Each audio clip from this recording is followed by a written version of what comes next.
From the court to the classroom, from the block to the boardroom, this is the Michael Graham Show, where real talk meets real life. Join Michael Graham as he breaks down the big issues: youth development, community programs, housing, jobs, and the challenges that shape us all. Loud, funny, real. The voices of experience from athletes, educators, advocates, and everyday warriors are all right here. This is where community comes to talk. This is the Michael Graham Show.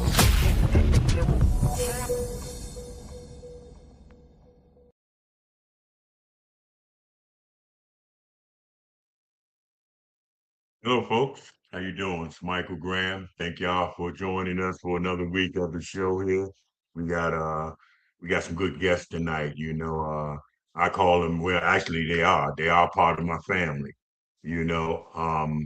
But I'm gonna let my man and my sidekick introduce him.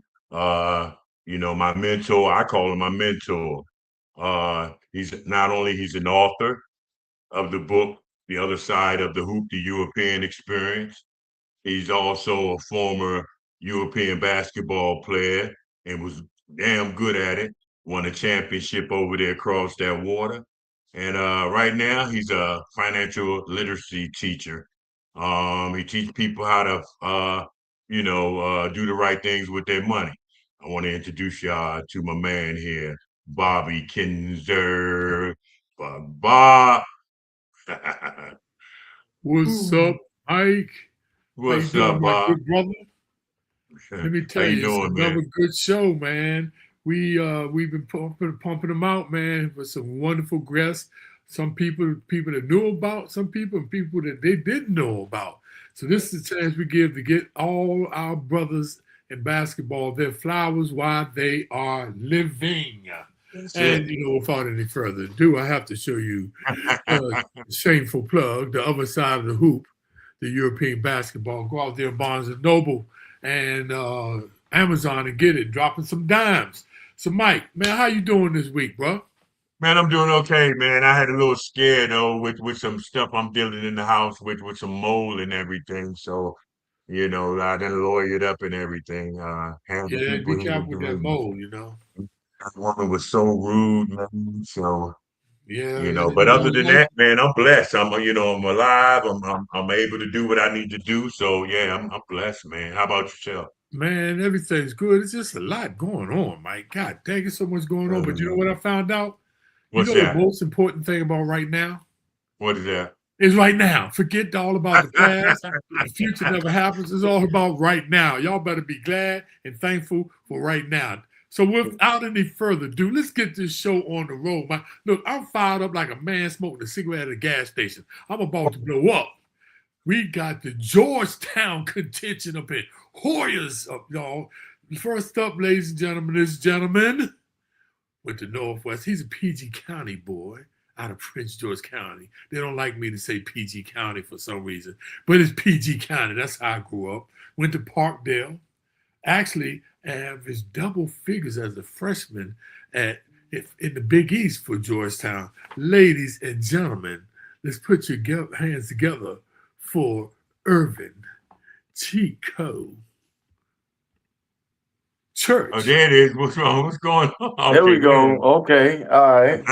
What's going on, guys? Hey, What's thanks up, for having me. Hey, Chief. Yeah. So happy to be here. Hey, thanks, guys. Thanks for having me. Coming, God man. is good, man. Well, what's that shirt you got on there, man? The Drop King, official dunkware. It's a clothing line I'm trying to get started. Okay. Yeah, no, it's called official dunkware. This is just one of the shirts that we made. Dunkware? Dunkware, official dunkware. Oh, okay. Now I'm gonna tell you a little secret. Mm-hmm. Tell you a little secret. And when you look up that name, make sure that name all right, because a friend of mine brought that trademark in everything. Mm-hmm. So you better be careful with it, because I was going to use it. I don't know if he still has it, but I know he brought that name. Tim Well, Mike, you and I can talk, man. I mean, we've got everything sold up, man. Everything is official. Yes, indeed, everything is official. Wait, lock it in, Irv. Everything is official. Lock it in. Appreciate you. Because you don't want Trump to be Then sued. also, I'm getting a merchandising store together online, so Yes. you can give me that shirt and I can put it on there for you. Okay. You know, all right. I'll do that for you. Not a problem. Not a problem. Appreciate that. Hey man, love you, boy. And hey, always, man. You know, hey man. You know, I used to bump into you all over the place. Yeah. You know, Michael Graham. They go Graham.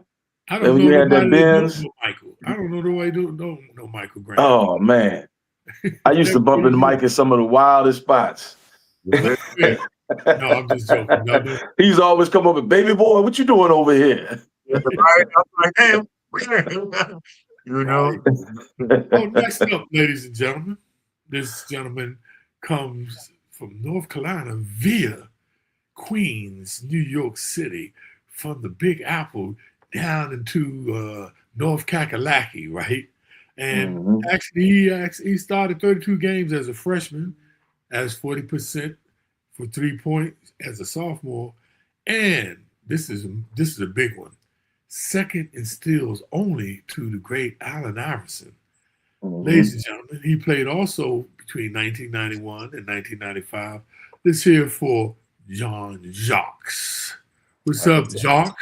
JJ, what's up, baby? All right. What up, baby? What's good, fellas? How y'all feeling? Hey, glad to have you, man. Good to see you, Mike. Definitely good to see you, man. Thanks, man. Were you in Carolina or you back up in New York? No, I'm in Carolina right now. I'm in Carolina. Okay. That's a safe haven place. Yeah. Yes, sir. When I hit that 65, I'm gonna move back down south to Columbia, South Carolina. Ain't nothing wrong with it. Ain't nothing wrong with it. Man, I love that. I love that place, man. Well, do y'all know that 3 out of 5 Black people live in the South? I mean, it's a lot, and a bunch of people are moving back to the South. Actually, that's why they're doing all this gerrymandering and all this because they like, oh my God, all these Black people moving down back to the South, getting ready to take over the South again. But a lot of people down in the South. Yes, sir. Before we start, I want to give Mike his flowers. You know what I'm saying? Because when we came in as freshmen, Mike was still active in the summertime coming. Really giving the big men the business. I was like, yo, this guy right here still acting up, saying like still, you know what I'm saying? So giving your flowers, Mike. Appreciate you, bro. You all right? Appreciate you, man. Thanks, John Jacques. We appreciate that, my brother. Hey, John, man, for some reason you look like a famous actor, and I can't figure out which one it is and stuff. Oh man, here you go. Is it like Denzel Washington or keep the jokes going? I appreciate it. And Chris Rock. Somebody. I'm thinking of maybe more like a Wesley Snipes. Wesley Snipes. You know who else he looks like from DC? Chris Thomas. I ain't gonna lie. Yeah, Chris Thomas. Yeah, you sure do now. Yeah. Chris Thomas. Yeah, I forgot about him. I know you were killing them on that Georgetown campus down there. Hey man. We did it. We did our thing. I'm not going, I can't complain about nothing. Play on. Yeah. Well, ladies and gentlemen, next up, ladies and gentlemen, this number 1991 to 1995. These guys all played with Allen Iverson and I think Alonzo Mourning too, if I'm right. Am I right? Yes, sir. Yeah, yes, sir. Right. Wow. So next up, ladies and gentlemen, played 8 years in the NBA. He was known as a defensive enforcer, right? And he went to Detroit, played Detroit, and even played at our hometown. Man, I swear I still can't. I'm old school. I can't call them. They just still the Bullets to me, but I know they were the Wizards, but they still the Bullets to me, man. Ladies and gentlemen, bringing to the crew, Don Reid, the enforcer. Hello. Thanks for having me on it. Thanks. What's happening, Captain? Nothing much. How you been, man? I've been all right, man. I hear that. These are 3 of, well, including Mike, but 3 of, I'm talking about that era was very important. The 90s, ushering the 90s, because you all had a lot of pressure because of, Georgetown and put their name on the map. And so Mhm. y'all came. And did y'all ever make it to the Final Four? No, we made it to Sweet 16.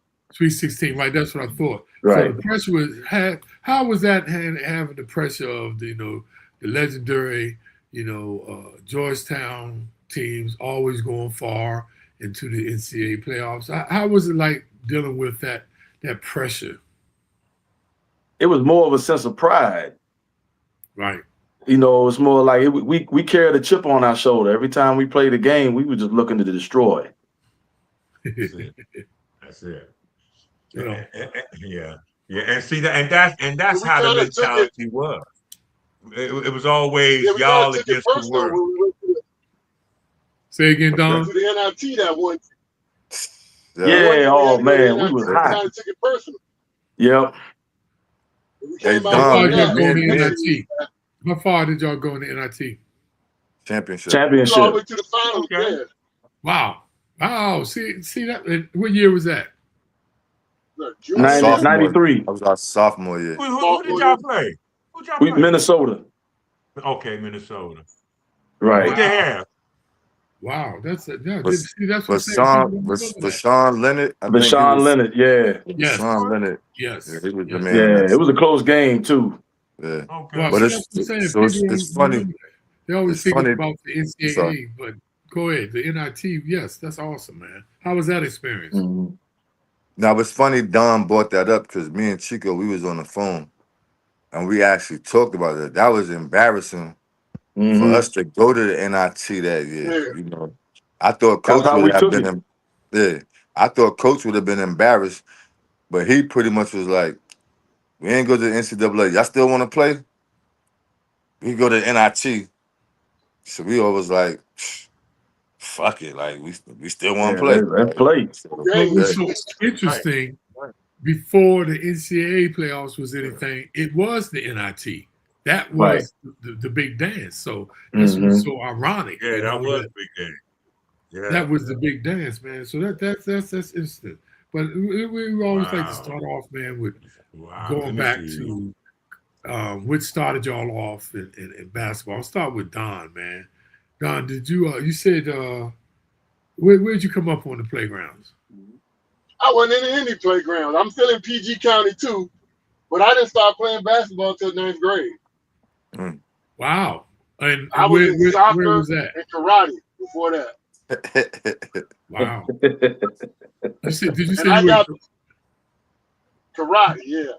Oh man, that's awesome. Hey, Bobby, he did the same thing Kermit Washington did. No basketball. There's other sports. Remember football? Kermit said he didn't play his whole junior high school. Kermit didn't play. Kermit Washington, y'all didn't even play till his senior year in high school ball. He was a drum major. Can you believe it? He was a drum major. But Don, that's interesting, man. And a football player. So what got you started though, Don? What got you started in the ball? My coach came up to me in my freshman year, like, you playing basketball? I told him I don't think so. And he went and found my father's number, and I was at practice the next morning. And so where'd you go to? I was at Eleanor Roosevelt for my junior year. I played JV till my junior year. Oh, on Greenbelt Road. All right. Yep. Oh man, I didn't know you went to Eleanor Roosevelt. Oh, you must got some smarts too, because they were like a magnet school now, right? I think they were just throwing us out of different areas. Who? What was that? Turner went did it. Yep, he lived 3 doors down from me. Yep, John Turner went there too. Okay. Yeah. Wow. Yeah. What about you, Jacques? Where'd you start your ball? I started my ball on the playgrounds in New York. You know what I'm saying? Like I told you, I live right around the corner from Andrew Jackson, so I saw a plethora of just a bunch of guards that was just nice. I couldn't even really play at that time. I used to go to the park and get there at 7 o'clock in the morning so I could get my little shots in. But then when the real players came, I was just sitting back watching them. You know what I'm saying? Like Mark Jackson is from my hood. Oh. Like I said, Boo Harvey, Dave Evers, rest in peace. He went to Andrew Jackson, Sweet Pea. So it was a bunch of guards that just was nice. Back then, New York was just known. They were known for guards, They like were known known for for good guards. point Yeah. guard. Yes, they were. Yeah, Yeah. Yeah. yeah. Look, let me tell you a little secret about DC that people don't talk about it a lot. But the legacy, because like you said, New York is known for guards. Chicago is kind of known for guards too, actually. California is known for run and shoot, jump shoot, run and shoot, fast break mugs. But you know what DC is known for? Slamming on your ass. We would slam on a mug in a heartbeat in DC. But nobody talks about it. We're known for slamming, and that's why my knees are jacked up now. Because I'm 6'6". I played point guard coming through high school. Okay. But when I was based my game off Earl of Pearl, Oscar Robinson, Walt Frazier. But then I saw the doctor. And when I saw the doctor in 1974, I tried to dunk every goddamn time. So anyway, I digress. So Chico, Church, where did you start at playing ball? It's kind of my journey is a little different because I moved around a lot. So at one time I played a lot of basketball on University of Maryland's campus. I had a cousin that lived in Hyattsville, right behind PG Plaza. So we would always go up to Northwestern and play. I was all over the place. And I had a lot of older cousins that were like 7, 8 years, 9 years older than me. And I spent a lot of time with them trying to, just working on trying to get my shot over them. Right. My dad, my mother, my father played softball on at the park in Tucker Road. Oh yeah, Tucker Road. And so on Saturdays and Sunday mornings with my dad, I'd be out there shooting around, trying to get on the side with the men. And at that time, if you wanted to play, you had to be able to play. So I just sat there and just played and shot around until I was able to. That started off shooting the ball behind my head just so I could get the shot off. And once I started making a couple baskets, they started picking me up. and that's where it pretty much started for me. But I played all over. I played at Watts. I played in Forestville. I played all over the place. Largo. Actually, I was supposed to go to Largo. So how was it at Parkdale? You ended up at Parkdale High School. How was that experience? Parkdale was a unique experience. I was just coming off of playing 3 years at Northwestern. Jay Bias was there, Derek Curry, Terry Lancaster. Oh, Terry, Dion Gray, a lot of I remember Terry Lancaster. Yeah. Oh yeah, a lot of good guards on that team, a lot of good players. And they fired the coach, Cornell Jones. I don't know if you guys remember Cornell Jones. Yes. And they fired him, and then the new coach came in and was talking a lot of craziness. And so I was figured I'd just come on back to school and start over, but the people, my mother and uncles and everybody around me was like, no, he's not. You don't even sound like he's going to give you an opportunity to even play. So I wound up going to Parkdale. Right. And the year before I got there, they only won 4 games. And then the year I got there, we won the state championship. We only lost 4 games. Wow. Okay. And we had Bernard Rankin, the twins, Brent and Brett Sherrill, and Anthony Thompson. We had a good team. Park. I've never Parkdale. Parkdale. That was on Greenbelt Road too, wasn't it? Is that where Parkdale was? Where's that? Where was Parkdale? Riverdale. Right. Yeah. So John Jacques, how was it playing in high school in North Carolina? I mean, it was great for me because I came down, like I said, from New York. When I was actually got to North Carolina, I was given the opportunity to be the man on the team. I mean, it took some time. I had a cousin named Alan Keaton. Like, he was the man on the team at first. So my freshman year, I played JV. I felt like I should have played varsity, but they wanted me to play JV so the older guys, they could get their shine or whatever. So we went 14-0 my JV year. I played with Kelvin Howard, Cedric Brown, Dale Freeman. We had a good team. So we knew that, all right, we got 4 years to play together. So my sophomore year, I came on. I started at the point guard position, and my cousin Alan Keaton, like, he was dunking like Joe. These guys down here, they was athletic. I couldn't jump at first. I just had handles. I was from New York, so I just had handles. But as I kept growing and getting stronger and playing, you know, down here it was like, it was easy for me because New York, everybody is dogs. Down here, no disrespect to my competition, but I played 1A. So I wasn't playing against top-notch players. I went off for God-given talent, and I was just like, you know, I was a point guard. So I was doing what I wanted to do. So I'm 6'4" now. So when I came down, I probably was 6'1". I grew an inch every year in high school. So the average point guard down here was probably like 5'10", 5'11", 6 foot. So were you posting them up? Yeah, I just had my way with them. I just did what I wanted to do. You know what I'm saying? It was a cakewalk for me out here. So, you know. Yeah. Don, where did you play high school?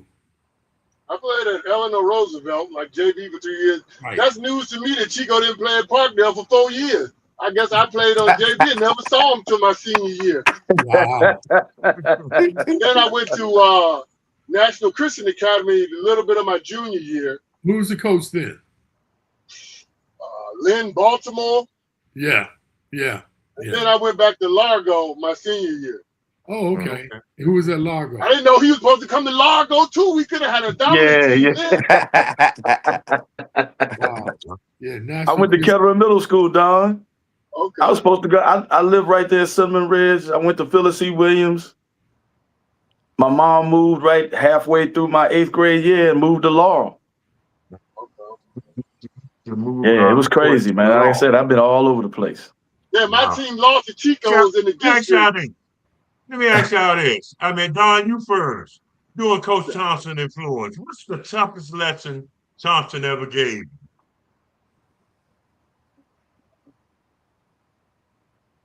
Who was that to? It's to all three, but Don's going to answer first. Go, Don. You go first. The question again, Mike. What was the toughest lesson Coach Thompson ever gave you? Because I know I got plenty, and everybody got to have one. Well, I guess I've used this everywhere I've gone, and he was always telling me that you can never have an off day if you hustle. You can have an off day shooting, an off day dribbling, but you can never have an off day hustling. And I think that's what helped me in my interview with the Pistons. Okay. What about you, Jacques? I could pretty much piggyback off of what Don said, because it was about hard work with me. Like I said, I wasn't a McDonald All-American, so when I got there, when we got there, like I said, all of us came in together. We had like 8 guards or something. Like, it was a bunch of guards there. So it was like we playing for we going for, like, we fighting to get on the court. You know what I'm saying? Like, I'm not going front. Like, Chico said it earlier. Coach got a little softer when Allen got there. We call him Chuck, so I'm gonna say Chuck. When Chuck got there, it was different. But when we got there, it was about the big man. You know what I'm saying? So it was always give Zoe the ball, give Zoe the ball. So it was like, it's 8 guards. So I'm trying to get on the court the best way I could get on the court. So the best way to get on the court for me was I had to play deep. I had to hustle. Like, so Don put it in the best terminology of wordplay as far as Coach Thompson. Is like, Coach Thompson ain't mess with suckers. Like, if you ain't play hard, you're not getting on the floor, you're not getting on the court. If you're not diving out of bounds and trying to go hard, like, you're not gonna play. And and you're gonna see my playing time increased because I played defense. Chico came in as a shooter. You know what I'm saying, like, I ain't gonna front, he had a natural shot. So it was like we had a play we ran all the time, the two play. The two play is going to Zoe. Every possession down, the objective was to give it to Alonzo. You know what I'm saying? Mm-hmm. So we throwing it down to Alonzo every time. So for me, as being a New York point guard, North Carolina point guard, I'm like, all right, coach ain't with all that dribbling, acting Right. crazy. Nah, he ain't with all that. Like, nigga, run the play. Run the play, or Run you're the gonna be play. sitting Right. over here. You're gonna be sitting over here with me. So we throwing it down to Alonzo every time. So I couldn't get on the court. And at the time, Charlie Moe was the starting point guard. Our freshman year, that's correct, right? Charlie was the point guard. Rest in peace, No, Charles. Joey was No, Joy was the point guard. Charlie I'm Moe was sorry. the starting two guard. Joy was the point guard. Charlie Moe, Charles Harrison, rest in peace. He was the Rest two in guard. peace. Yeah. I'm telling you, it was like 8 guards. Maybe to me, it was like 10 because it's like you're not going to get on the court. Wow. Charlie wound up transferring because it was too many guards. My homie Lonnie Harrell. Oh, Lonnie who was there? Lonnie was our class. Man, we were scrapping every practice. Yeah, all of us came in together. So it was like we really. I didn't know Lonnie was there. Mm-hmm. Yeah, 6 in our class. Yeah, we all came at the same time. We all came in together. Came together. No McDonald's All-Americans. Just we balling, and we all battling for a spot. And we got along. We was cool. We didn't really have no beefs outside, whatever. We didn't all hang together. We had little cliques, like you said earlier, Mike. We had our little cliques, but we all was cool. But we fighting for the spot. And Joey Brown, coach ain't taking Joey out. So it was like we all fighting for the two spot. You know what I'm saying? So, Charlie left, and I ain't gonna lie. Coach Chico started. I'm like, I was a little tired. I ain't gonna lie, I was a little salty, Chico. I'm like, all right. Hey man, but I healthy understood. competition. I understood. Chico had a natural shot, and we throwing it down to Alonzo every time. So guess what they're gonna do to Alonzo? They're gonna double team him, triple team him every time. So guess what? Chico was the first Steph Curry. Coach ain't he ain't care where Chico shot it from. Shoot it, Chico. He can't. I promise you. Don? Am I lying, Don? Yeah. Wow. He like shoot it, Chico. So that Chico went along, like you say, he averaged. He was double figures freshman year, made biggies all freshman team. He had the green light. Coach gave him the green light right up the muscle. Right, freshman year, Chico had the green light. So that's how it went. But I had to play. I got on the court. I had to play defense. So that's how that went. Wow, that's interesting how Coach Thompson, gave Chico the green light. 'Cause he didn't do that with too many players that I know of. Nah, Chico had the green light. Chico could shoot it. I shot all over the place. Yeah, he didn't care. Hash mark, it didn't matter. I was letting it fly. Wow. Because I knew if I could keep making baskets, I'd be out on the floor. Right. Wow, that's interesting because John definitely wasn't like that in his early days. He came. Wilson was right, up the street of Wisconsin Avenue from Georgetown, and he came, and I was a point guard, and he came and looked. He didn't come in the gym. I saw his big old black face in the window of the door, and I came down. I went between my legs twice, and I threw from the top of the key a bounce pass to him. I just did it. Wasn't thinking behind my back, and he caught on the baseline and made his shot. I looked back. John was gone, man. He ain't never even coming to the gym. He wasn't for all that shit, Yeah, nah, he wasn't. Yeah, he didn't recruit me, man. But that's interesting. So now y'all go on to to Georgetown. By the way, did the same person recruit all of y'all? Who recruited y'all? When everybody was recruited by the same person? Coach was Mike Riley. Who was coaching now? I was Estridge. Oh, Craig Estridge. Okay. Yeah. Right. I remember Craig's from the area. He was a great shooter. What about you, John? Georgetown was a little different for me. I really wasn't recruited heavily I kind of like fell in their lap. I played in a Christmas tournament and Little Washington. Like I said, I went to a 1A school, so we played against all 3A and 4A schools. So my team, we wound up winning the whole tournament. So it just so happened, this is what I heard. I don't really know for sure.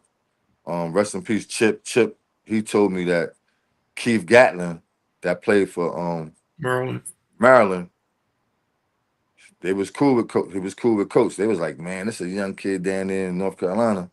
They started recruiting me late. Like it was like half my senior season. I was recruited mostly by ACC schools and Southern schools down here in North Carolina. So I heard that Keith Gatlin went and told Coach, it's a player down there. So they never really came to my game. So it was after the season, Coach Riley actually came. Okay, Mike did. Mike Riley came down and he saw me. So it's not like they were coming to my games my whole senior year. Like I thought I was gonna go to North Carolina State or Wake Forest actually, but Georgetown. You know, I'm being a New York guy. I grew up watching the Big East, and my father, Georgetown was his favorite school. Like who don't love Coach Thompson? You know what I'm saying? Mm-hmm. Once they got in the picture, it was kind of quiet for everybody else. It was over. Right. Irv, who recruited you, Irv? I would have to say Coach Thompson. My head coach at Parkdale was Ken Freeman. That won all those championships, Fairmont Heights. Oh yeah, right. Yeah. So and he and Coach had a great relationship, and Coach would pop up at my games. And to be honest with you, I was supposed to go to University of Maryland. Gary Williams, they were recruiting me heavy, and I had a great relationship with Walt. And he and I would talk all the time, and he was like, man, you got to come to Maryland, and this, that, and the third. And as far as I knew, I was going to Maryland. But then when Coach started showing up at the games, and then had a conversation with him in Coach's office, Coach Freeman's office, everything just shifted. Wow. Wow. Interesting.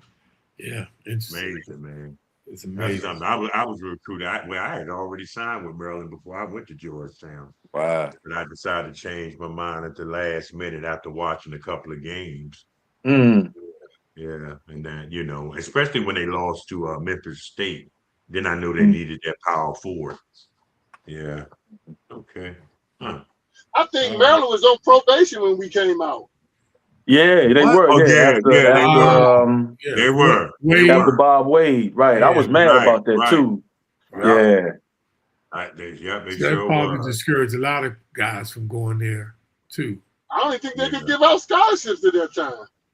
No, they didn't have. Well, they got a lot of them taken away from. Right, a lot was taken, but they did still have some because Walt was a scholarship. Walt held that program together, man. He stayed. He could have left. He stayed. He actually stayed. Yeah. The year that I would have, if I would have gone to Maryland, I think that was when a lot of the scholarships were coming back. Right. Yeah, they had a squad. I mean, they had a squad. Mm-hmm. When I got to DC, Maryland had a squad. Like it was all right. So who would you say was some of the toughest players that you all played against? Start with you, Don. Man, in the Big East? Yeah. Ooh, boy, I learned a lot of lessons from Charles Smith in Connecticut. Yeah. Terry DeHare. I mean, them guys, those guys could play. What about you, John? I'm gonna go with Chico. Those are my first top two. Of course, we played against a bunch of them, but my first experience, my freshman year into the Big East, Chris actually ripped me from UConn. He actually ripped me one time. That was kind of embarrassing because he used his little strength against me. But the first cooking that I had, I gotta blame it on Chico. But I had to take it though. Nah. We played Seton Hall. And Terry did his, started cooking. Like, I'm like, all right, damn. So Coach sub Chico out. He already cooking then. So it was like, so Terry did his. That was like the first welcome to the Big East moment for me, because they was running off. They was running off a bunch of screens. Like, so and every play was damn, the way we was going to Zoe, they was going to him like that. So every play down, he running off of mad screens, you know what I'm saying? Hella screens. Right. And he was the first shot he took in the corner, I blocked it. I was talking shit to him. I shouldn't have did that. You know what I'm saying? Like, after that, he was cooking. I ain't gonna front. So Terry DeHead gave me my first lesson to the Big East. You know what I'm saying? But we definitely played against plenty more guards that was elite players, you know what I'm saying? So wow. How about you, Don? I was talking to Chico about this the other day. Dickie Simpkins. He just dunked on me on every level. He dunked on me in high school, college, and pro. The only person that's done that. Yo. And then I would say Alonzo. I mean, they just threw me over there as a freshman. Me and Coach Springs, he just beat on me for like 30 minutes, getting ready to go to the league. And I was over there suffering, getting hit in the throat. But I guess it helped me out later on. I remember when I played in the league, I played against Alonzo in Miami one day, and I got in at garbage time, and I was time for some payback on him. I had gotten strong, and I was ready to take it out. He was like, hold on, head, hold on. And then the next night I started against Patrick, and he used to hit me in the throat too. So I was after both of them. I started after I played against them too. Wow. Man, yeah. Me and Patrick used to have some battles until it was blood, man. Man, listen. You know? Listen, Mike. Man. Mike, listen, when we got to Georgetown, you was coming in the summertime. I was like, yo, why Mike ain't in the league right now? Because no cap, no bullshit, no disrespect to Pat, Alonzo, or Dikembe. They all, Mike was doing his 1-2s.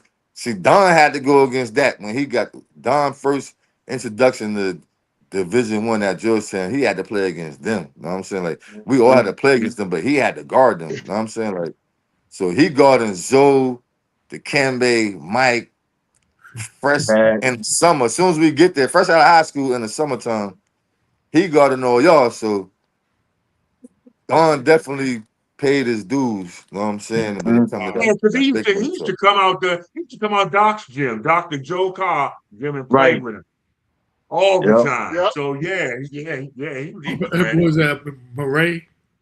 No, it was where did he used to go? Somewhere out in Fort Meade, Maryland. Yeah, it was on the base. He changed it a couple times. Yeah. It was on the base. Yeah. Which base? I think it was Fort Meade. Fort Meade. Yeah. For me, we would go down there because Coach took me down there a couple times too with Dr. Carr. Yeah, I didn't know that. I just knew he had it up at Murray, so he had. That was afterwards. That was years afterwards. Right. Wow. Yeah. Wow, because that was the era of Keith Bogan and Joe Forte from the Math. I don't know if y'all remember those young guys. Oh yeah. That's oh yeah. Up at Murray, Tony Dobbins. I don't know if y'all remember him. He came out and did Tony Dobbins. Why did name stand for me? Because he's now assistant coach with the Celtics. He went to Murray. He was all met out of Murray. DC's younger guy, but he played overseas, and he's now assistant coach. He might be getting the head coach job soon because he's been doing well up there at the Celtics. But with all that, man, so I mean, when y'all so Don, especially I want to start with you, man. That NBA. I got something first to piggyback on with John. Go. He said he came in and he had to play defense. I didn't know that either. But he used to play defense. I think he changed the culture for us there where he was doing that two-handed double block. And it kind of switched for us where we stopped laughing at people for getting dunked on it. And it switched to like if you didn't try to block somebody's dunk. And I knew. Because at first it's like, oh, you got dunked on. But then it turned to us, hey, you ain't even going to try to block that. Facts. Right. So you got jokes, Don. That's funny, son. Like, wait a minute. What in the world? Wait, but you said John was doing a double block? two hands. He go with two hands like D Brown. And block your shit? Mm-hmm. Yeah. Get the hell out Yeah, of here. John had springs. He would surprise you. Well, I ain't heard about more blocking him with two hands. That's some serious. Like Chase down. Hey, look, who was the biggest trash talk on y'all team? I would say Lonnie Herrera, like he'll talk some trash, like Lonnie, Kevin Millen. Yeah. Kevin, I think you just heard Kevin more. I think you just heard Kevin. Kevin was loud. Kevin was loud with it. Lonnie going talking. I heard Lonnie talk. I heard Lonnie talking to players. I'm like, damn, why you said that, bro? And it'd be some personal stuff too. So it's like, we was like that. But Kevin Millen definitely was loud with it. Like he was loud, he was loud with it. And Derek Patterson, he from Chicago. So he talked a lot of smack too. I ain't gonna lie. Like he definitely did that. I don't think I met him. Yeah, you met Derek because when you were coming during the summertime, Derek left after our sophomore year? Sophomore year, yeah. Yeah, after our sophomore year. He was there during the summer when you were coming up. Okay. Yeah. All right, let me ask y'all this. How did the Big East League, playing in the Big East, how did it shape y'all? Playing, it's supposed to have been the toughest league in America. I got something for that. Woo! Yes, sir. Yeah, Don. It gave us 6 fouls when we got to the tournament. We only had 5. Right. That messes up every year. We be in foul trouble the first 4 minutes. That's a fact. Wow. Yeah. I can't. I mean, it's not even about to us three right here on the phone. It's not even about the Big East. We went to Georgetown. Yeah, so that was automatically in the summer. Like you said, we fighting in the summertime. We got a spot in the gym called the Stage. Yeah, oh boy, it was small quarters. Chico was the hackingest. I couldn't stand yo. I'm telling you. Yes, indeed. You getting fouled, bro. Like I got my teeth knocked out. I'm telling you, like we play hard at Georgetown against each other. So by any means necessary. In the Big East, and we talking about an era we played in the 90s, 91 and 95. So it was like it was still hand checking. It was tough. It was tough. I tell everybody right now, you can't really look at a person's scoring average at that time. It was hand checking. And sometimes you only score 50 points in a game. The game might be 53 to 55. Yeah, right. So everybody can't have 20. You know what I'm saying? Like Zoe gonna have his 20 something. The rest probably somebody might have 15. 3 might have 8. Some might have 55 points is not a lot of points when you're talking about a game. And Zoe, we going to Zoe every time. So it's like Zoe gonna get his 20. So now you're talking about 35 more points, splitting that between 15 players or whoever played in that game. Right. Everybody not gonna get a whole bunch of points. In the Big East, it was a dog fight. Every fight was a dog fight. It didn't matter who we played. Providence, I don't care if they was at the bottom at that time. Basically, every game was a battle. Like it was. And you're not getting a lot of shots either. No, right? Because we had to run the play. Yep. But let me say this. Let me add to that. Just personal competition between us and our practices was so tough. When I first got to Georgetown, I had braces. After the first couple of weeks of practice, I told my mom, I said, I gotta get these things taken off. Because my lip was just sticking. My lip was sticking to the to my teeth. Because I was getting bad, and I played through it, but man, my mouth was killing me. Wow. And once I got them off, then I felt more comfortable to go out there and just play without trying to move my face back. Because Ronnie, because I was one of those guys where I was just trying to, like John said, we all fighting to try and get out on the floor. So we playing hard in practice. And Ronnie Thompson used to come across, get the ball, come across, right in my mouth. And he used to tell me all the time, he said, "Boy, He said, I'm gonna tear you up like this every time. You need to learn how to play a big guard. You keep sticking your face in there. I'm gonna learn. I'm gonna teach you how to defend. He used to tell me that all the time. He was my roommate, so he used to talk trash to me all the time. I said, Mom, I gotta get these braces off my teeth. And I gotta respect Ronnie because when we came, like I said, we had so many guards. Coach Thompson actually told him, like, listen, your role is gonna be limited. He gonna have to play us and let us see how we gonna do. So Ronnie probably played the less minutes ever in his career, probably his senior year, because we had so many guards. He played, but I know he probably felt like he deserved a bigger role. And it what he did that year. seemed, I don't know, just from afar, afterwards, it seemed like Ronnie had a little thing about that. You know, I don't know if he was totally happy about that. He felt some type of way. Yeah, he definitely. That's probably why he kept elbowing Chico in the mouth. Like, right. Yeah. You know what's the dying term though, y'all, when you said this earlier about Chico? You don't hear the term hacking no more. Right, you don't, yeah. You know, it's all like pity pat, man. But that boy used to hack. Yeah. I remember I was playing on 8th and H in this league called a Sherwood on 8th and H. And man, they had this guy named Hucklebuck. This mug was just, he come to the game, everybody like, I ain't got Hucklebuck.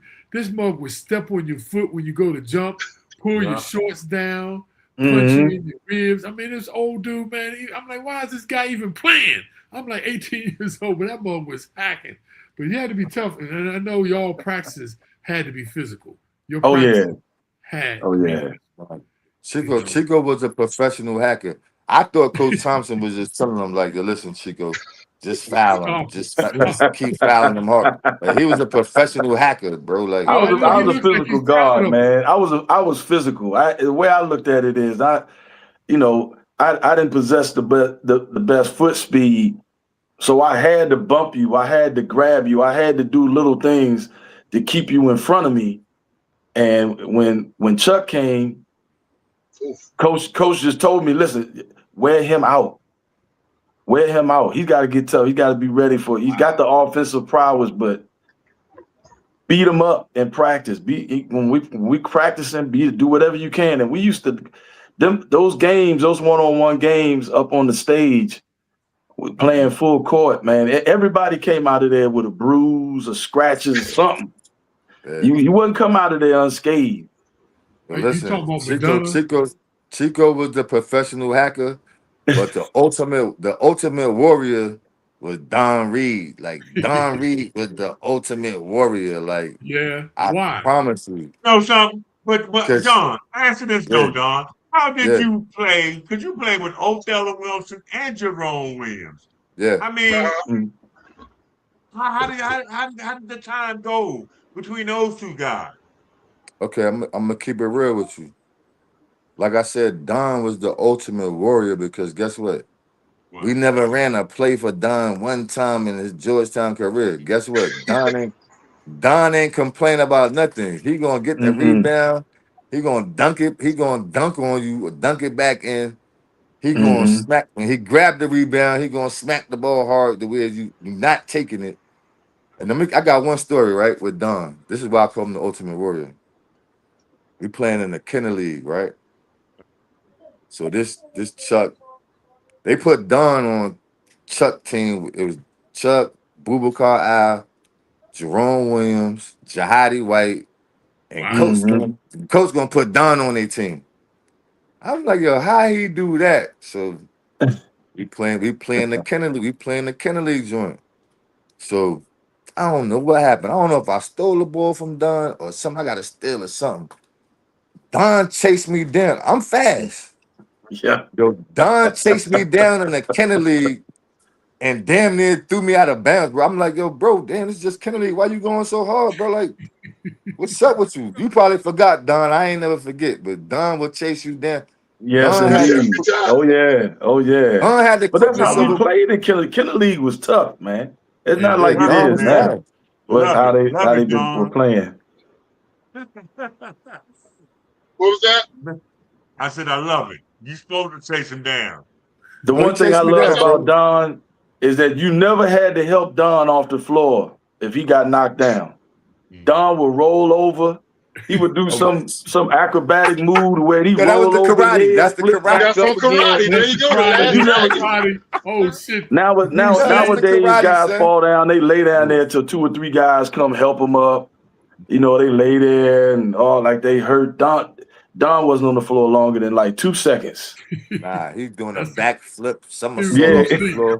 That's why I call him the ultimate warrior. He's the ultimate warrior, bro. Like he made it to the league off a straight hustle.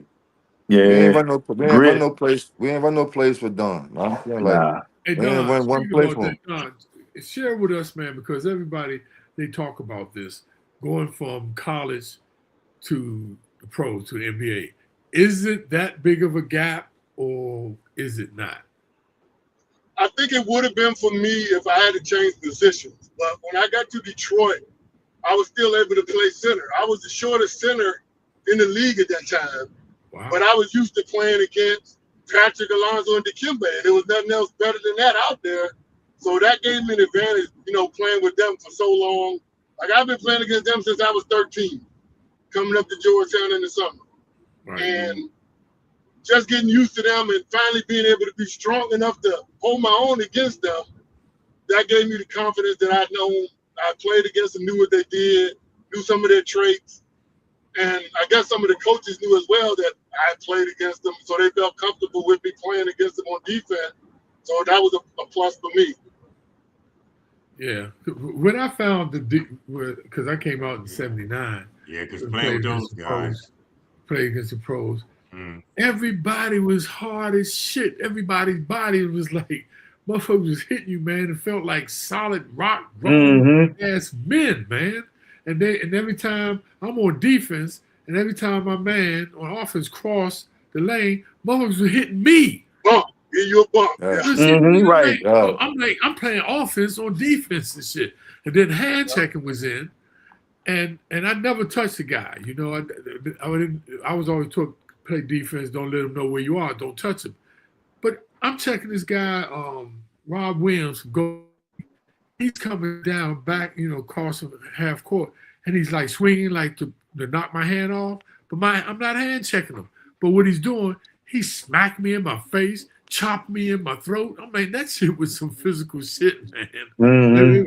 And every night you were playing against a bad motherfucker. That's the thing. Every night it was another bad motherfucker across from you. That was the biggest change, I say. So what was the transition like, y'all? Stop playing ball and getting into what we call the real world. How was that? Well, for me and John, we moved to Vegas. What? Yeah, we were in Vegas. I lived in Vegas for 21 years. Oh my! Before God. I came back home. Oh my God, Vegas! And John and I were out there together, terrorizing Las Vegas basketball courts. Wow! Oh man, we won so many championships out there. That was so much fun. Right. So who did y'all play? Playing in guys. I mean, we were playing in pro-am leagues. Playing against guys like Vincent Askew and Gerald Patio. What was the other guy played for Seattle? I'm not sure. That was a while ago, Chief. Man. But we did put pain on him, though. Yes, indeed. In Vegas. Vegas. Look, that Vegas. Now, New York will eat you up, but Vegas will eat you up and spit you out, man. Because Vegas is really what's the word? It doesn't seem like nothing's really going on. You see all the bright lights. There's a lot of crazy stuff going on in Vegas. Oh yeah, absolutely. It's like the city that never sleeps. Like that never sleeps, man. I'm talking about this stuff going on. It's real subtle, you know what I mean? Although I know you see all the fancy lights, but people get blinded by the light, man, them will pick your pocket and be done. But y'all did Vegas. Oh, that's awesome, man. What about you, Don, when you transitioned from ball? How was it? I knew I was done. I had torn my Achilles when I came back to Detroit. I did it in preseason. I was the first player to come back in the same season. I played the last 2 games of the season, and I was up for a contract, and they was waiting to give me the runaround for that rest of the summer. Then I came back, and they switched coaches on me. Larry Brown came up to Detroit, and I knew I was done when I finally said something to a coach. Because I never talked to any of the coaches, but Larry Brown had a couple of other coaches come up before he did. They were telling me one thing we were going to start working on, and then the next day another. I said, man, somebody told me this the other day, and now y'all coming in and telling me this, and I walked out, and I ain't never go back. Wow. I never talked to a coach. I guess I'm done. I had enough. I've been trying, stay in shape. It's hard to do when you don't have a team. You're trying to work out on your own. And I think it was about maybe till in December. I had done that till I was working out 2 times a day until December. And I said, I think I had enough. That was it. Wow. So Irvin, I'm still mad. I'm still mad at Detroit because Don should have a championship ring. They let him go right before the season started when they won that championship with Rip Hamilton and all them. I'm still mad at Detroit for that. And the guy they brought on quit before the season. They took the spot. He had a condition. He drank too many Red Bulls and had a heart condition and didn't even finish the season. What? Right. Hey, did you play with Ralph Lewis, right? Who? Ralph Lewis. No. He was a light-skinned fella, guard, Ralph Lewis. No. Oh, okay. Because he I think he got a ring that first year. He was on the team. Hey, Irv and John, y'all didn't think about going overseas to play? John I did. did. I went overseas for a little bit. I played with a team that David Falk had put together. So I was out there. I was out there for a little bit. Where'd you go? I was out in Greece. Jaron Jackson was out there with me. Stacey King, rest in peace to him. Chicago. It was a lot of older cats. What's that? Chicago Bulls, Stacey King. Yes. The Chicago Bulls, Stacey King. Damn, what's the Mitch? Damn. What's the big guard that went to the Lakers? Mitchell Wiggins?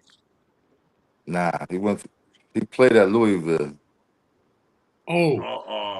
Bradford Smith?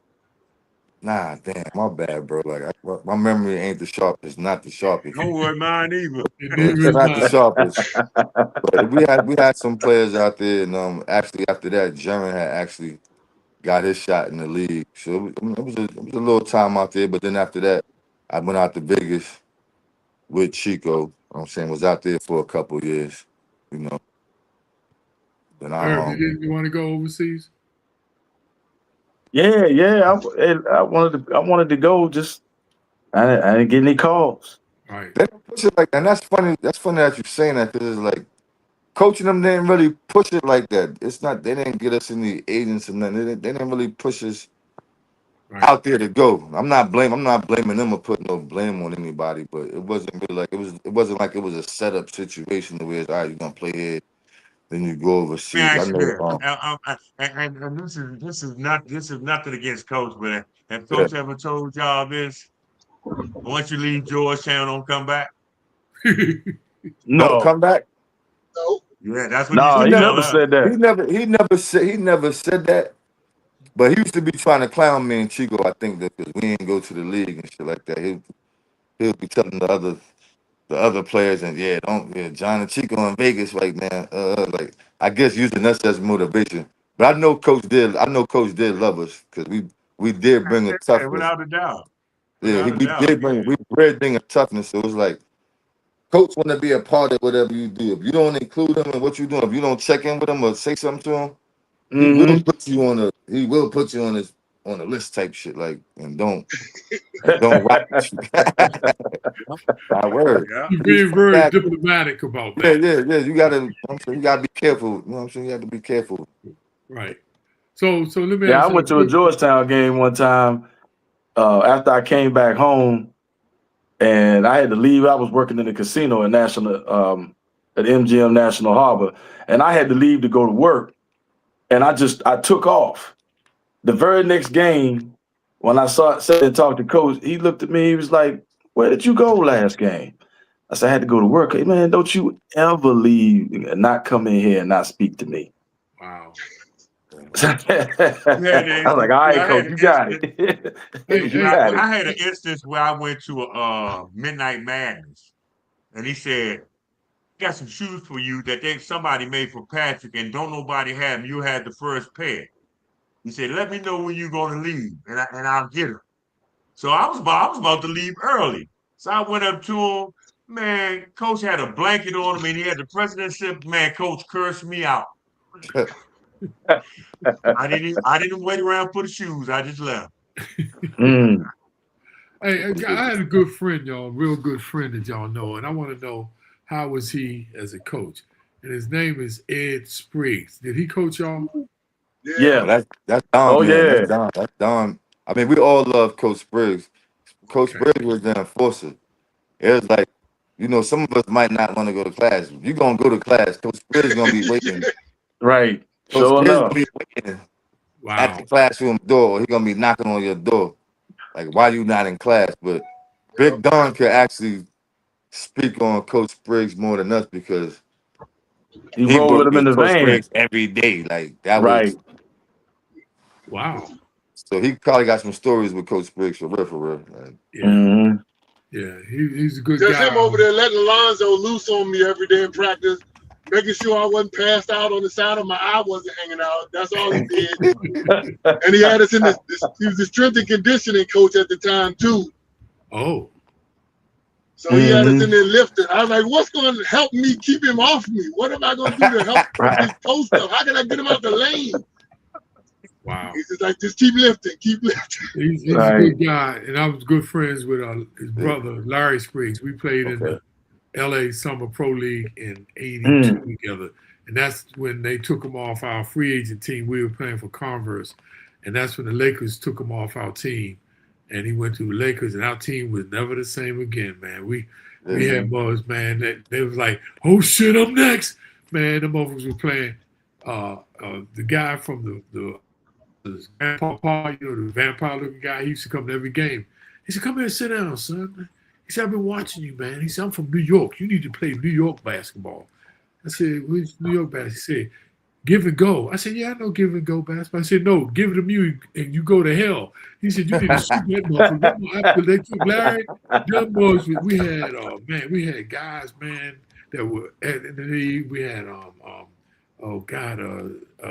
the guy, point guard from Houston. I can't think of his name right now. But we had a lot of guys who were ex-players in the league trying to get back. And, man, it was brutal. Practices were brutal. Most was undercutting people, man. It was like you had to really guard yourself, man, because these guys was like, this is my last chance. Winfred Barnes and Marlon Redmond, they were from University of San Francisco. They were like All-American. Got put out because of drugs, trying to get back in. Perry Moss, who went to Boston College, played with the Bullets, and Lyndon Rose, that was his name, point guard with Five Slammer Jammer. It was brutal, man. So yeah. That Spriggs is a good guy, man. They're great family. So because of time, Mike, what's happening? Hit him with our standard close of the show question. Okay. All right. Now we're talking about today. Well, today, what would you tell you back when you played? What advice would you give them? Yeah. What would you give yourself? Yeah. What advice would you give yourself? I got it. Give it to me. Okay. So when I first started playing, like I said, I started playing late. So everything I thought in practice, I thought it had to be perfect like that in the game. And I thought that all the way till my junior year. And then I think maybe it was Coach Spriggs just say, the ball just got to go in the basket now. I don't care what it looked like anymore. You can stop shooting them running hooks and all that. Just make it go in the basket. But I thought everything had to look like how I practiced, all the perfect moves and stuff. But then it was like, no, just get it in the basket. Wow. That's interesting. Okay, what I would probably say for myself, because I didn't feel it was perfect. I'm sorry, go ahead, Don. My bad. I think it because I've been doing it for a long time. You breaking up, probably because You're breaking up, Don. You froze. I said because I've been perfect for a long time. Yeah, you still breaking up. Go ahead, John. What I would say, Breaking up.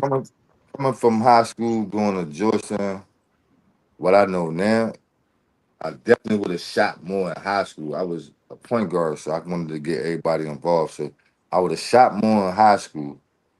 And when I came to Georgetown, we was more of like robots because coach just put the play in our head and was like, okay, we're gonna go to zone.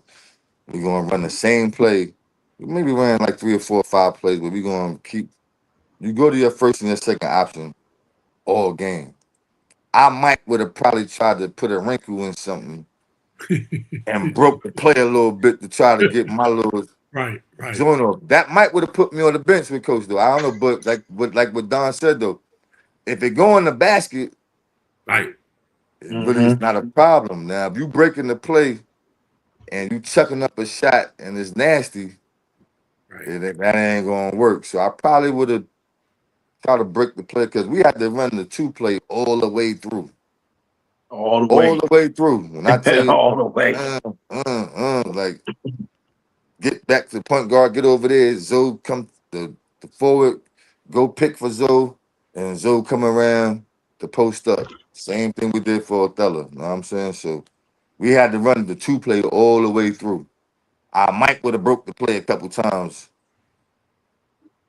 knowing what I know now, if I could get the bucket. You know what I'm saying? Like, so Right, but you ran the play all the way through so you can see what options you can. So that's why that was his purpose. So he said, but it was the same way. Pat was the one that's supposed to get the ball. and there were options in the play. So you probably with that play, you probably could have did like 3 or 4 different options, but we never put extra wrinkles in there to do that. We just ran the play all the way through. So that was that. What about you, G? Yeah, I definitely would told myself to shoot more.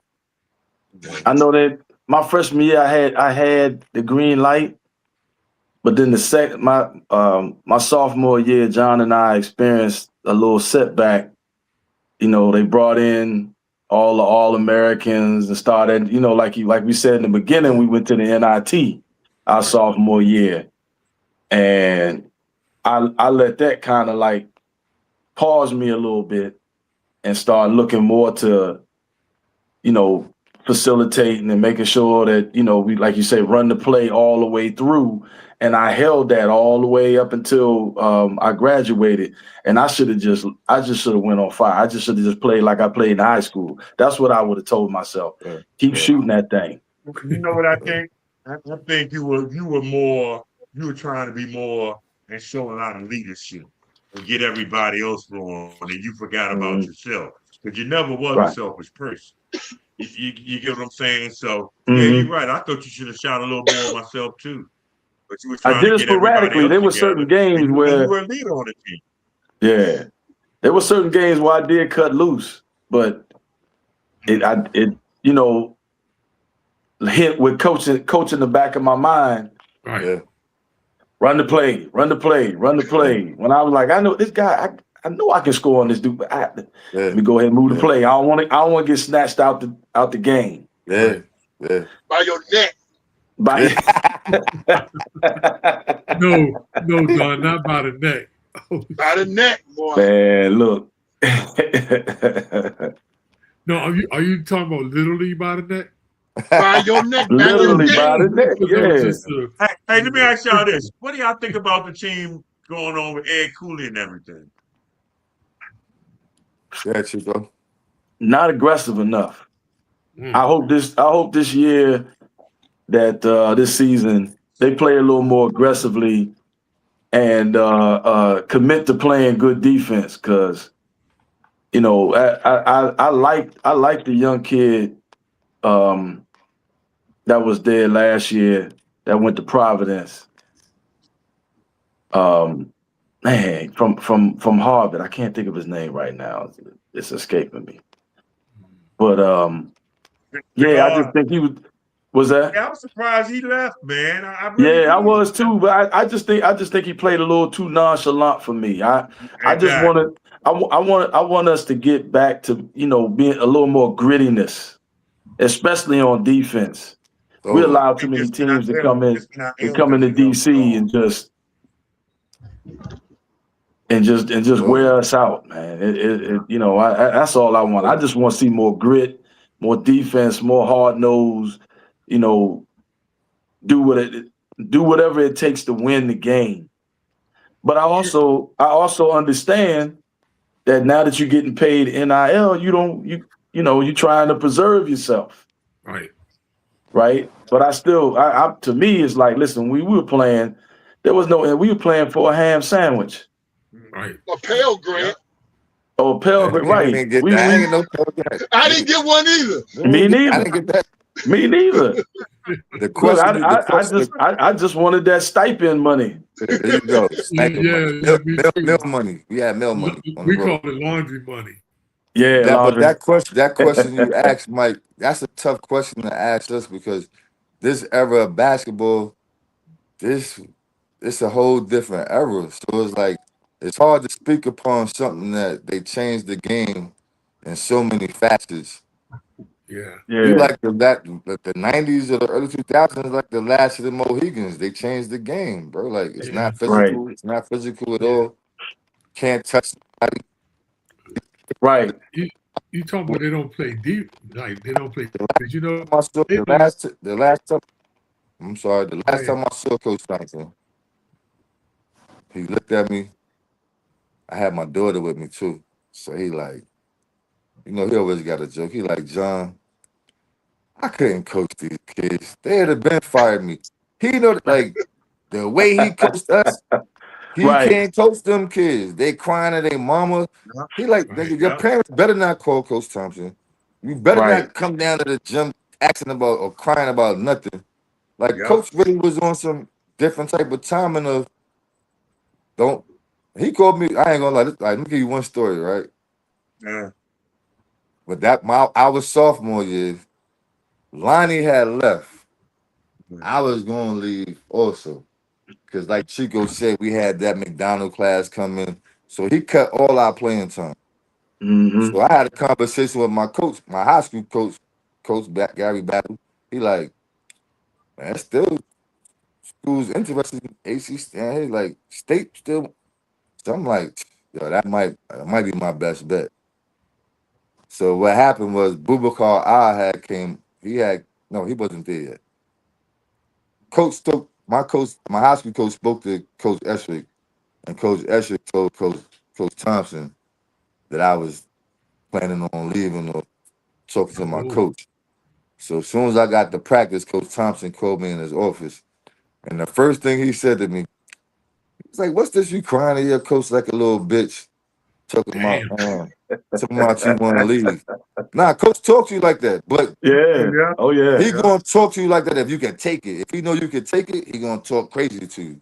Mm-hmm. I kept it 100 with him. I was like, I wasn't crying him like a bitch, but Eric McCool not better than me. No disrespect to Eric McCool, but he was a freshman that came in. Right. I didn't think he was better than all of us. We was all fighting for our spots. I feel like he just gave him a spot without him fighting for it. You know what I'm saying? So I'm like, he not better than me. So the coach was like, damn, you know what? I respect that. He said, you know what we're going to do? He said, stay for the rest of the year. If you don't like how the rest of the year go, we'll sit down together and find a school together that fits your game. I said, you know what? I respect that. And guess what? I was starting after that my sophomore year. Mm-hmm. Coach was like that. You got to talk crazy to him too a little bit for him to understand you. Like, you know what I'm saying? Like, so that's how that went. And it was just ironic, Wow. But then he still over recruited me and bought George Butler in the next year. George Butler, sure enough, he sure did. It's a business. I'm like, damn, I could have left. What the fuck? But I'm saying, Coach, rest in peace, Coach Thompson. He's a wild guy, but he keep it real with you. He do keep it real. This is a business, son. This is a business. It was a business, so I had to respect it. Right. Hey, Damon Jackson is watching. He told me to tell everybody what's up. Oh, what up, Damien Jackson. Oh man. God. Yes, sir. Yeah. Oh, I gotta do another show. I gotta do another show. I gotta get him. I'm gonna get him. Yeah, I gotta get probably him, Jerome Williams, Chris Wright. Man, oh man, this stuff is hard. and I spoke to Lamont Morgan yesterday. Lamont called me right after Chico. Oh man. Yeah, so Lamont Morgan, Joby, shout out to my guys, Churchwell, you know what I'm saying? Like, we know what I'm saying, we was like that. So Lamont, we really got some stories. We ain't going to other stuff. Right, yeah. Oh yeah. Right. We kept it real light today. We kept it good. We kept it good. Right. Yeah. Oh yeah. Hey, before we go, we lost Jacques, but his phone must have rang. So Don and Irv, and you, Mike, I want to know this, right? How was John and you all's relationship with the girls which is girls in general, not just on campus? How was John? How did he deal with that? Did he ever speak on that or step in? How were y'all with that? How was John Thompson with y'all with relationships with, especially the girls on campus? But come on, DC too. I mean, the go-go girls, you know. Right. The only thing. No, he really his whole thing was no drinking during the season.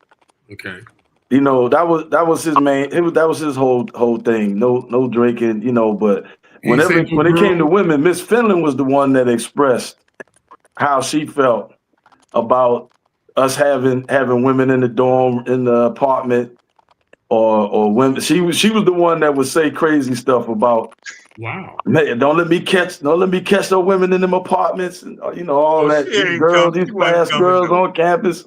Yeah, Miss Finland was the one that really addressed that. Okay, I was wondering, did John ever address that?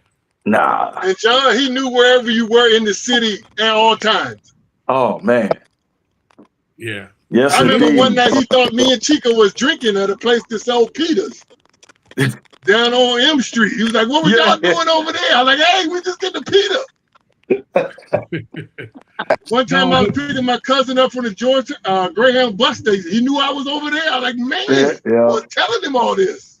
Well, I went to Penn State, right? John Bach ended up coaching with the Chicago Bulls, couple of championships. But I found out years later, this mug had spies on campus. Yeah. You know, because I was in the Summer Pro League and he was coaching Golden State, and I went up the stands after I transferred from there, went to Texas, University of Texas A&I. And this is '82, right? So I left there in when did I leave there? '77, right? So I go up the stands. I say, "Coach, I'm not asking any promises, but I'd like for you to check me out, you know." He said, and he just came out of nowhere with this shit. "Well, kids, we already took our drug test." I'm like, "What the fuck?" But I'm like, I found out that mug had spies. He knew that I was smoking weed and shit. But he came, I'm telling you, that's what they did. Those coaches back then, man, they had motherfucking spies. It had to be. Because I'm like, where the hell that come? I'm like, man, I ain't smoking. He said, "Oh, we already took our drug test." I'm like, this motherfucker, then the guys told me this state. Yeah, he was like that. He was like that with us too. There was a time when we went to the Mirage one night. Man, he let us have it in the locker room. Not the Mirage, but you know, everybody respected him that much. Like if we had a game the next day and we happened to go somewhere, whether it was the Roxy or wherever it was, he knew. Right. He knew. He would find out. Somebody would call him and say, "Hey, your boys were in here. Your boys was over here. Your boys was over here." Yeah. Wow. Let me give y'all a quick story, right? Janet Jackson was in town for a concert. Oh. Me and Kevin Mellon, we go to the concert. After the concert was lit. You know what I'm saying? Like, boom. So we stopped. We get us a case of beer. So, you know, we got nice, you know, whatever. So one of the managers, I'm not going to throw the name out there, whatever. They got back. They got back to coach. We not knowing this, so we go to practice the next morning. As soon as we get in practice, he running us to death, like he's sprinting us and everything. I was so mad at y'all. Right. We doing sprints, we doing extra shit at the beginning of practice, like just a whole bunch. So then after he always pay all of us up. So once he pay you up, you know, you got your person, you doing your lips, and so we go to the free throw line. That's when we get our water. That's when we get our water bottle. We got the Gatorade water bottles, you know what I'm saying? Icy with Gatorade in there. Boom, boom, boom. So the manager put mine down there. Lamont, my partner, Lamont Morgan. So I'm like, he get his joint, he's shaking this shit, his ice. I pick my water bottle up, the joint warm. I'm like, why my shit ain't icy and shit, my shit warm. I take a sip, I got beer in my bottle. I'm like, I got beer in my bottle. So I'm like, yo, Lamont, yo, I got beer in my joint. He like, damn, youngin. He like, you know, he from Maryland, DC. He like, damn, young. I got beer in my joint. So we finished that shit. You know, coach, he speak us about life and basketball. So everybody come over here. Grab your bottles. So everybody got their bottles. You know, everybody's sweating and thirsty and tired. He said, we're going to play a game right now. So he like, all right, this is what we're going to do. Everybody drink.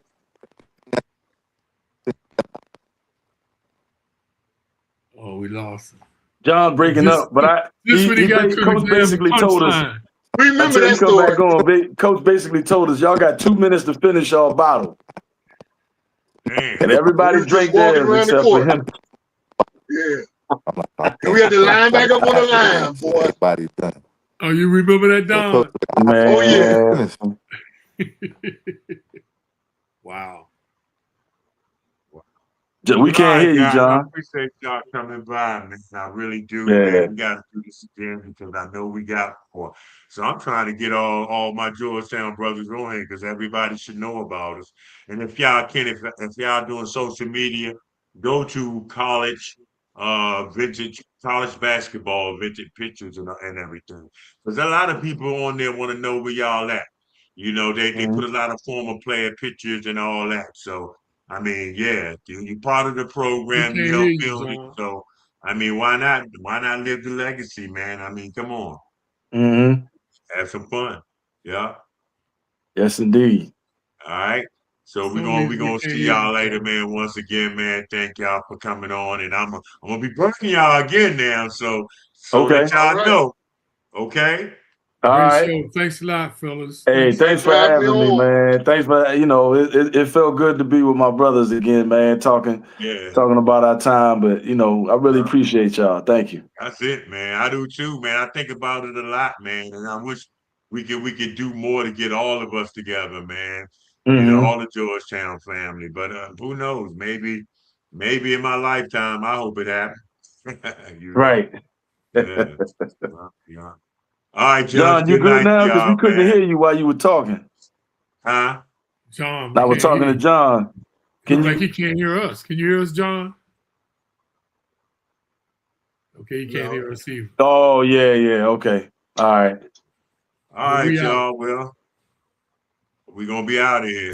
Y'all have a blessed evening, man. On this episode of the Michael Graham Show. Big all right. Thanks to our guests, and bigger thanks to you for listening.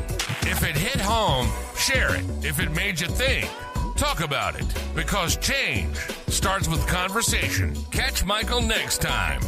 Same truth, same energy, same mission. Till then, stay loud, stay real, and stay connected.